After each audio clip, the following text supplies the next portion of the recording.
Bem, boa noite, senhoras e senhores. Obrigado pela sua paciência. Portanto, acabamos de concluir o conselho excepcional que ocorreu hoje e com uma discussão essencial para a afirmação dos próprios interesses da União Europeia.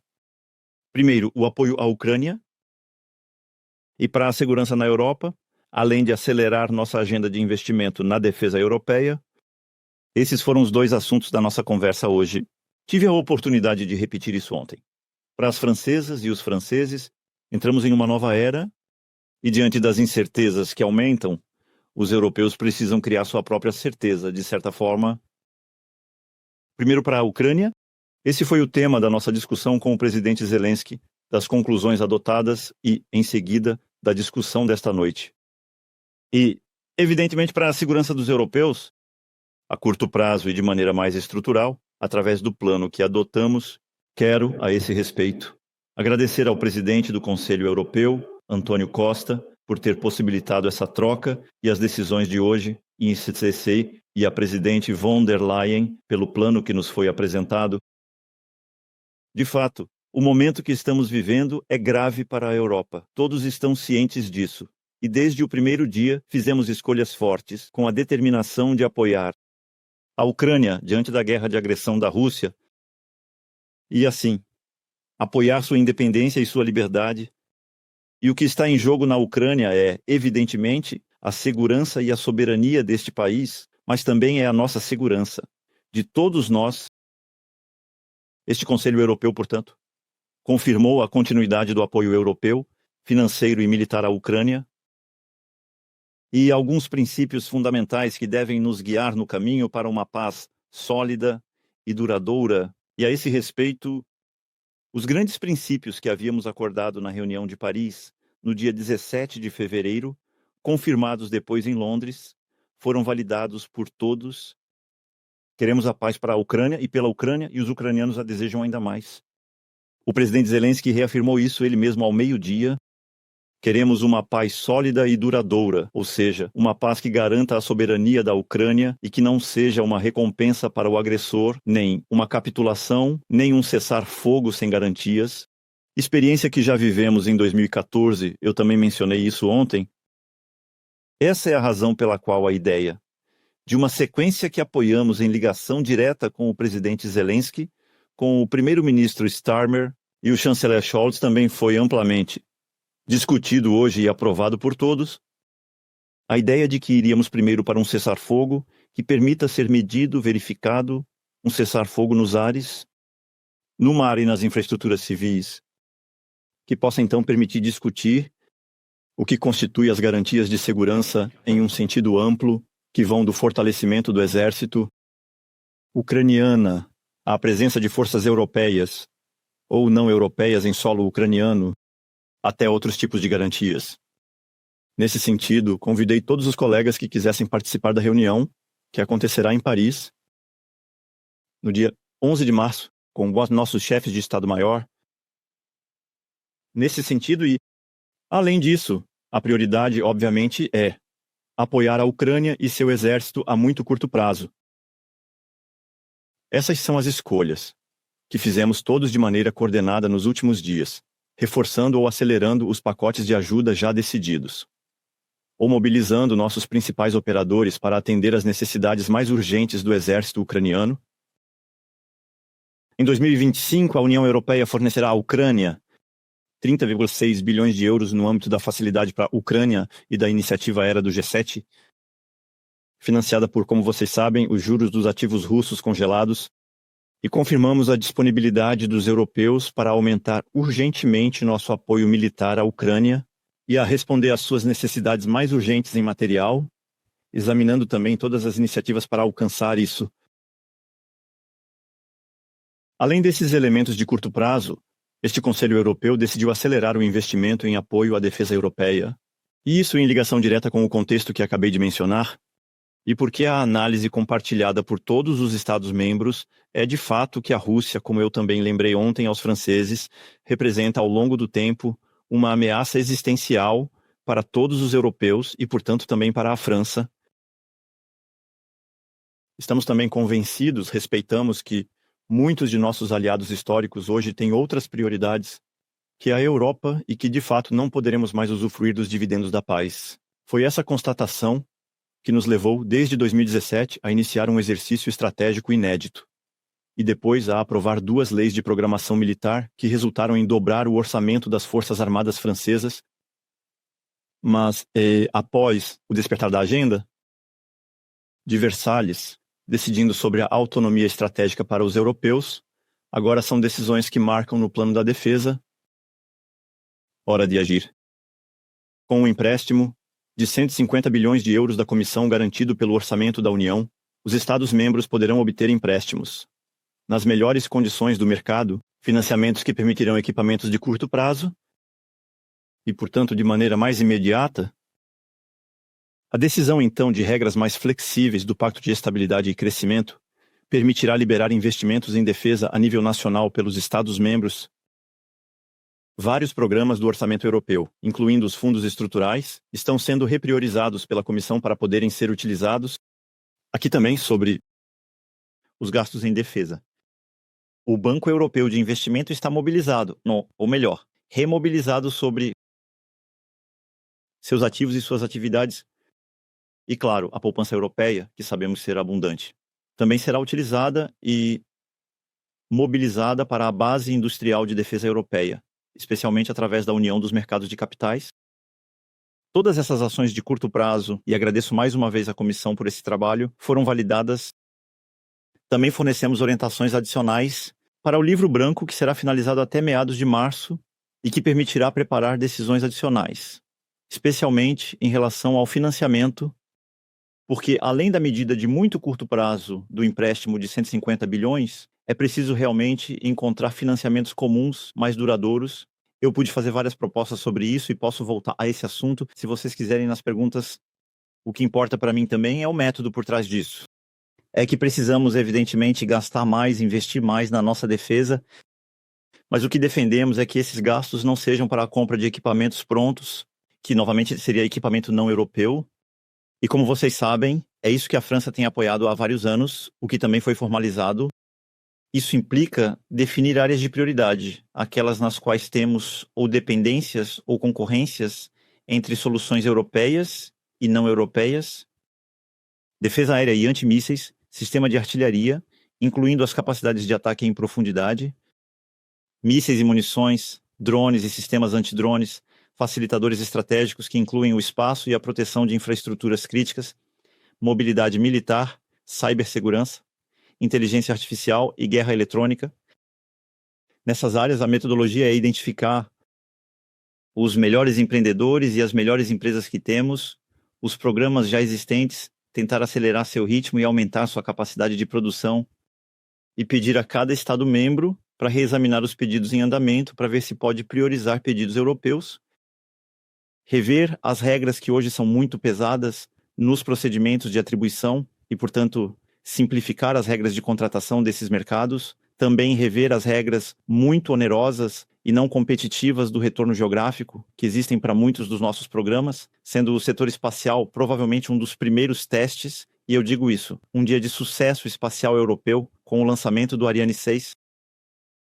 Então chegamos a isso, e é um verdadeiro impulso de investimento europeu que está sendo decidido hoje, que é apenas uma etapa antes, portanto, do livro branco, das decisões adicionais que virão neste semestre a nível do Conselho.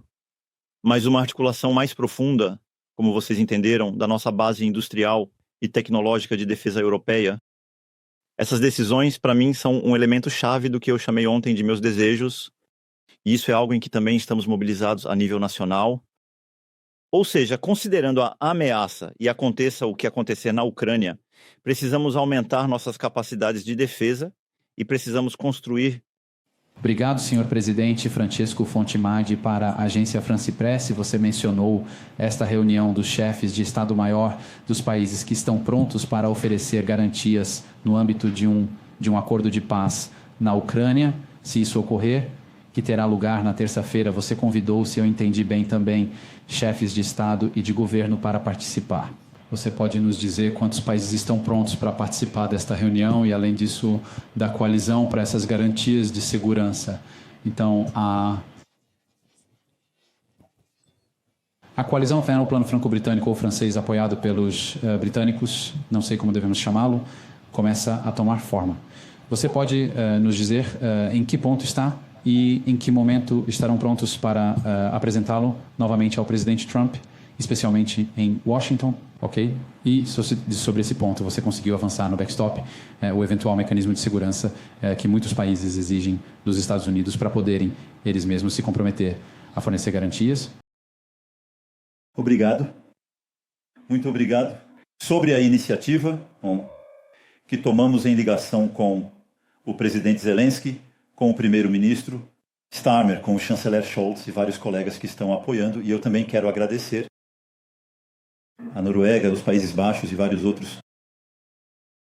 No fundo, tentamos, por meio de uma série de sequências que foram construídas, evitar um cessar-fogo que seria negociado às pressas, sem nenhuma garantia. E então, essa proposta de sequência foi discutida constantemente nos últimos dias, através de trocas com nossos amigos ucranianos, com o presidente Trump e suas equipes. Vocês viram então, já na próxima semana, e isso é uma coisa muito boa, haverá uma retomada das discussões que acontecerá. E então a ideia é que isso possa avançar durante as negociações que serão retomadas no nível de negociadores na Arábia Saudita, já no início da próxima semana. E então, pela primeira vez desde o início deste processo, que também era um dos nossos objetivos, há de fato um processo que existe entre os Estados Unidos e a Ucrânia no nível desses negociadores para poder avançar nesse esquema. E então, estamos avançando de maneira concreta para ver o que é aceito por uns e outros. E para que, de fato, essa sequência que permita construir primeiro uma trégua mensurável, depois as condições de garantia de segurança, as medidas de confiança e, no final, uma paz duradoura, possam ser seguidas. E assim, é em tempo real, de certa forma agora, mas não haveria um plano oculto ou um plano que estaria sendo preparado. A ação acontece todos os dias e, portanto, os contatos são permanentes. Acabei de ter uma reunião bilateral com o presidente Zelensky sobre este assunto. Logo antes de encontrá-los após o conselho, tive uma conversa com o primeiro-ministro Starmer e teremos os americanos nos próximos anos. Portanto, estamos avançando e veremos o que acontece nos próximos dias no nível dos negociadores. Então, em Riad, sobre então o que chamamos de garantia de segurança, é preciso ver de onde partimos. Os russos deixaram muito claro qual era a sua vontade. Eles disseram isso durante as negociações que ocorreram em Istambul, na primavera de 2022, e isso foi lembrado por vários oficiais. Sem OTAN, nenhum exército estrangeiro e uma desmilitarização da Ucrânia, que os russos querem ver como um país neutro, o que significa um formato de exército muito reduzido. Essas condições são obviamente inaceitáveis para os ucranianos, mas para todos nós, porque isso é recriar de certa forma, e eu diria que de forma pior, as condições de 2014, e com certeza isso permitiria à Rússia alguns anos para se reorganizar e lançar novamente uma operação que ameaçaria a segurança e a soberania da Ucrânia, e ao fazer isso a nossa também. E então, quando falamos de garantia de segurança, há, por assim dizer, várias opções que existem. Primeiro, há a opção de dizer, nós apoiamos todos desde um exército ucraniano de tamanho e de natureza capaz de resistir a uma agressão russa, ou seja, um formato de exército de várias centenas de milhares de homens com equipamentos de melhor qualidade e, em particular, uma defesa aérea e toda uma categoria de capacidades que permitem resistir. Nesse aspecto, eu não poderia afirmar que há unanimidade entre os aliados. Não ouvi nenhum dos aliados, ou seja, europeus e não europeus, dizer que não querem participar dessas garantias de segurança. Há realmente um consenso muito forte, todos estão de acordo. Há então a ideia de dizer, como há uma recusa americana hoje de entrar na OTAN, a melhor garantia de segurança é a adesão à OTAN. Nós a apoiamos. São mecanismos. Do tipo adesão na OTAN, vários. Países ou comentaristas propuseram mecanismos do tipo artigo 5 ou solidariedades. Até agora, os Estados Unidos da América recusaram todos esses mecanismos do tipo da OTAN. E então, há outra categoria que consiste em implantar, com base em decisões totalmente nacionais, uma série de exércitos não na linha de frente, não em zona ocupada, mas no dia seguinte a paz em zonas justamente calmas. Seus exércitos, para garantir plenamente estes, marcar uma assinatura estratégica e criar uma solidariedade de fato entre as nações membros da OTAN. E então isso é um dos esquemas que foi trabalhado entre França e Reino Unido, ampliado para outros. E você está certo que para todos a condição é a natureza do apoio americano. E então haverá as primeiras discussões exploratórias sobre toda essa gama de opções, que ocorrerão com os chefes de Estado-Maior. Todos os exércitos aliados serão solicitados. E então caberá a cada um depois mobilizar-se no nível desejado em estreita coordenação com a OTAN e o comando militar da OTAN, que também estará associado a essa iniciativa. E então, a ideia é dar o máximo de visibilidade aos ucranianos e também marcar um sinal sobre a natureza da nossa sociedade. Todos os países serão convidados na terça-feira, já que o primeiro estágio é realmente a unanimidade, como eu disse. E então, o que é importante para nós, nos trabalhos também, são trabalhos técnicos que serão realizados. Não é no nível dos chefes de Estado e de governo, porque eu diria sem dúvida algumas palavras, já que estamos na iniciativa, mas é também tecnicamente ver que tipo de organização e qual custo para um apoio duradouro de um exército ucraniano em um formato credível, e são trabalhos que não começaram, devem ser feitos. Não, o objetivo é que o trabalho continue, e portanto continuaremos em estreita ligação com a OTAN e as Nações Unidas e os outros, mas tudo isso será completamente transparente. Aliás, haverá sem dúvida representantes do comando americano, em todo caso da OTAN, que permitirão compartilhar essas informações. Boa noite, senhor presidente. Felipe Ricard para Le Monde. A respeito dos debates desta noite, pode nos esclarecer suas ideias justamente sobre financiamentos inovadores adicionais que deseja no âmbito do livro branco sobre defesa a nível comunitário? Seria, por exemplo, assim, um grande empréstimo europeu novo, um veículo especial intergovernamental? São estas ideias que você já discutiu, nomeadamente com Friedrich Merz, futuro chanceler alemão, e sabe o que ele já pensa sobre isso? Pronto. E então, em relação ao que disse ontem sobre a dissuasão nuclear francesa, que você propõe ampliar, digamos, a disposição de outros Estados europeus? Você falou sobre isso hoje à noite com seus colegas do Conselho Europeu? Quais foram as suas perguntas sobre o assunto? Como você vê as coisas, na verdade, este debate evoluir? Obrigado. Muito obrigado. De fato, eu acho que hoje estamos usando, como você pode ver, o que não foi aproveitado, tanto do plano anterior quanto de outros fundos existentes não utilizados. E assim, a comissão fez o que precisava ser feito. Ela reagiu muito rapidamente com base legal que lhe permitia fazer isso e mobilizar seus financiamentos. E assim, isso é muito útil porque permite decisões rápidas, pedidos rápidos e, portanto, acelerar os programas que estão hoje nas mãos dos nossos grandes industriais. E ela embarca, mas isso não é suficiente. Nós, o que vamos apoiar é, de fato, a ideia de que, em seguida, possamos ter um financiamento comum. Eu acho que a liberdade, o espaço orçamentário que é deixado a nível nacional, não é uma tradição satisfatória, porque há muitas diferenças entre as duas emendas. E se quisermos realmente ter grandes programas europeus e ter uma base industrial europeia, é necessário um financiamento europeu. E então, o que vamos desvincular é, de fato, que possamos ter um financiamento inovador, alguns. Proponho ter como subjacente o SM. Não somos favoráveis a manter essa solução, mas também a manter a de um empréstimo europeu para uma defesa, o que permitiria, aliás, olhar mais amplamente para o financiamento dos grandes esforços de defesa, como a de inteligência artificial, ambos estando ligados e ambos sendo fundamentais para nossa soberania estratégica e nossa autonomia. E eu acho que tal financiamento é ainda mais pertinente, pois permitiria superar o que, de outra forma, acontecerá muito rapidamente em nossa economia, que é o início do reembolso, do empréstimo durante o período da Covid, que começará a partir de 2022. Você vê bem que o desafio para nossos países é hoje aumentar seu financiamento nacional nas áreas prioritárias, seus grandes investimentos, incluindo a defesa. Mas não se trata de certa forma, responder ao reembolso de empréstimos que datam de ontem. Precisamos nos dar profundidade e campo. E quando olhamos no nível agregado, a União Europeia ou mesmo a zona do euro, temos um subendividamento desses espaços em relação aos detentores da América, o que nos dá muito espaço. E insisto, nisso, os 5 aderentes que vêm, o relatório Draghi como o relatório do Estado, nos alerta e impede. E a situação geopolítica acelera isso. São os 5 aderentes onde temos investimentos massivos a fazer.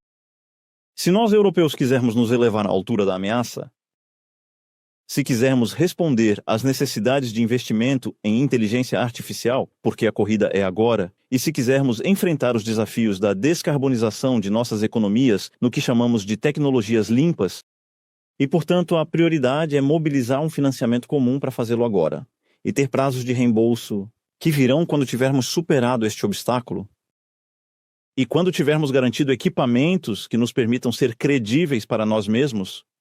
Quando colhermos os dividendos da descarbonização, que em alguns anos teremos esses dividendos, estamos investindo massivamente em nossas interconexões, em nossas redes, em nossos programas nucleares e renováveis. Tudo isso nos permitirá ser muito menos dependentes do custo dos combustíveis fósseis e então teremos o dividendo, por assim dizer, ou o retorno sobre o investimento em 5 a 10 anos. E assim, eu acho que a solução adequada para os europeus é de fato mobilizar massivamente financiamentos através dos mercados em comum, mostrar essa assinatura comum e poder fazê-lo em particular para avançar mais na área de defesa. Paralelamente, sou favorável a que haja recursos próprios. Eu mencionei esse ponto várias vezes, nós vimos isso. A famosa taxa digital mencionada há vários anos, acho que o momento é oportuno para finalmente abordá-la. E isso deveria ser um recurso próprio europeu. Mas também precisamos ter recursos próprios para enfrentar isso. Precisamos de um novo salto, como conseguimos fazer na época do Covid. Sobretudo, isso obviamente comecei a discussão com o futuro chanceler Merz. E assim, estamos avançando, nossas equipes trocam informações em tempo real, e eu acho que este é, de fato, num momento importante de convergência franco-alemã. Terei a oportunidade de conversar novamente com ele nas próximas semanas. E percebi, entre o período do Covid e hoje, muitas evoluções sobre este assunto. E você mesmo viu muitos estados ou líderes políticos que antes eram totalmente contrários a qualquer forma de endividamento comum. Agora os apoiam, desde que haja justamente os programas que mencionei. Sobre a dissuasão nuclear, expliquei ontem do que se tratava. O que eu propus foi abrir uma conversa estratégica com os Estados-membros que estavam interessados em justamente avançar nesse assunto. Vários dos meus colegas vieram me procurar. Então, agora vamos abrir uma fase onde nossos técnicos vão trocar informações, vamos olhar exatamente. Vamos abrir um diálogo tanto estratégico quanto técnico e seguirão trocas ao nível dos chefes de Estado e de governo para verificar, até o final do semestre, se há novas cooperações que podem surgir o dia todo. Mas, porque também respondi a um convite que existiu, e isso é normal. Vamos olhar com lucidez a situação que vivemos nos últimos 3 anos. Para que os europeus e todos, de forma mais ampla, estão nesta situação em relação à Ucrânia, porque você tem uma potência nuclear que é o agressor, de maneira bastante legítima, a Europa deve se questionar sobre a dissuasão nuclear para si mesma em um sentido amplo. Boa noite, senhor presidente. Sou jornalista russo, exilado aqui na França, do canal independente Dort. Meu nome é Denis Kataev. Obrigado à República Francesa por nos acolher aqui na Europa. E tenho uma pergunta sobre a reação. Senhor presidente, obrigado por seus esforços. Suas iniciativas inspiram otimismo, mas não para todos. Podemos ouvir sua opinião sobre a reação de Moscou, por exemplo.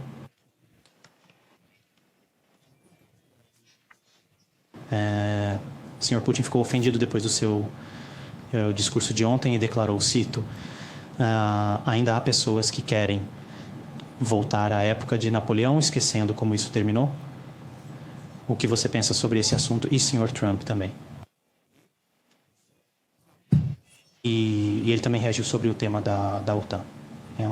Eu o cito. Meu maior problema com a OTAN é que se os Estados Unidos tivessem um problema e chamássemos a França, você acha que eles viriam nos ajudar? Essa é a questão de Monsieur Trump. O que você pensa dessa reação? E tem uma pergunta mais séria, senhor presidente. O Donald Trump legitima hoje, Donald Trump legitima Monsieur Putin. Ele restabeleceu relações com o senhor Putin, com a Rússia. Mas você, como líder da Europa hoje, está pessoalmente pronto para falar novamente com o senhor Putin? E quando? E por que em Washington você também mencionou que após Bucha isso é impossível?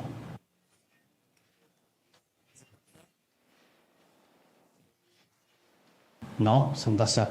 E agora é possível e ainda não é o momento para falar com o senhor Putin. Obrigado, senhor presidente. Obrigado muito. Sobre a sua primeira pergunta, eu conheço bem o presidente Putin, então se ele reage assim, é porque ele sabe que eu disse a verdade.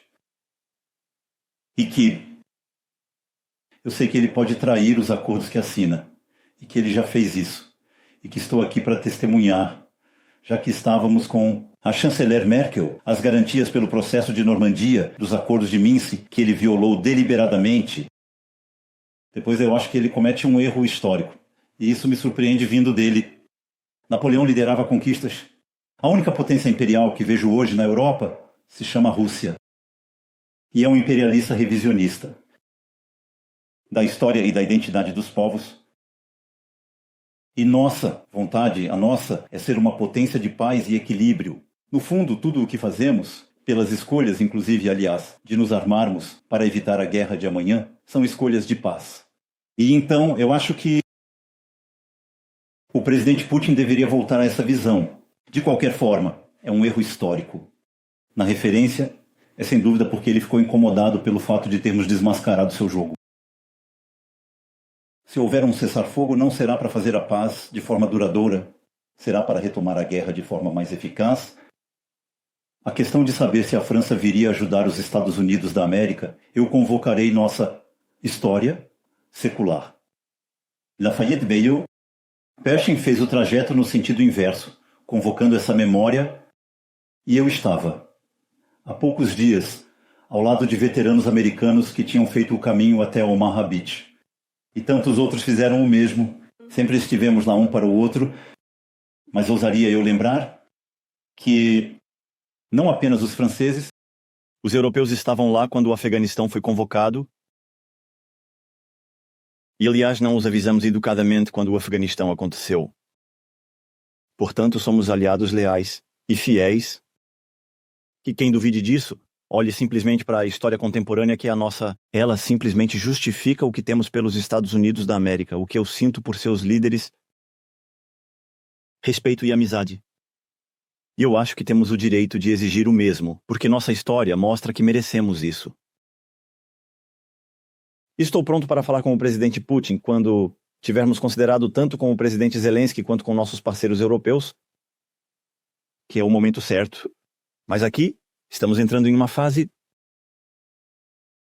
de discussão, de negociações, que em um momento justificará plenamente que haja conversas com os negociadores e os líderes. Então, a resposta é sim. Vou pegar uma última pergunta antes de ir. Boa noite, senhor presidente. Leopoldo de Alderberti para a BFM TV. No contexto do que acabou de dizer, houve uma declaração há algumas horas de Marco Rubio, secretário de Estado dos Estados Unidos, sobre a situação na Síria. Tem algum comentário sobre isso? A profundidade desta guerra torna-se, etc., com essa mensagem que ele disse.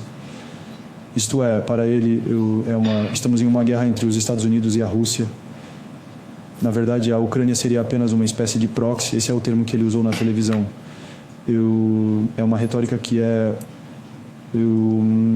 também empregada por Moscou. Qual é a sua reação a essa forma de falar daqueles que você ainda qualifica hoje, obviamente, como nossos aliados, mas, portanto, essa espécie de retórica que está mudando? Eu lhe agradeço. Eu acho que isso é inadequado. Eu posso te dizer, e nenhum dos meus predecessores, aliás, diria o contrário. Sempre nos preocupamos com isso. E quando propostas surgiram, por exemplo, para expandir a OTAN, Foram a França e a Alemanha que rejeitaram isso em 2008 em Bucareste. Isso não foi mais reconsiderado depois. Só há um agressor. Ele é russo e ele decidiu fazer isso por imperialismo, por vontade de expansão e uma vontade de conquistar a Ucrânia. Ela não nasce a leste e pelo norte, com várias centenas de milhares de soldados que vinham para Kiev, que foi libertada, assim como o norte do país, pelos ucranianos. Então acho que é impróprio qualificar isso porque, de certa forma, tira a responsabilidade os responsáveis ucranianos. Até onde sei, durante 3 anos não houve nenhum caça, nem europeu nem americano, em solo ucraniano.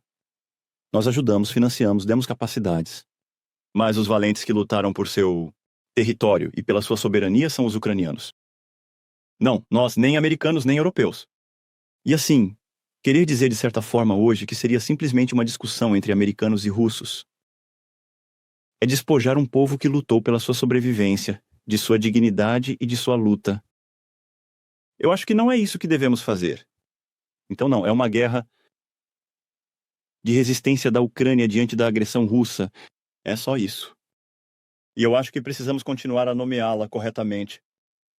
Depois a paz envolverá, primeiro os ucranianos com os russos à mesa, mas também os europeus, na medida em que eles são apoiadores e que se trata também da segurança europeia, e claro, os americanos e os outros aliados que vieram ao seu lado e que são contribuintes importantes do ponto de vista financeiro e militar.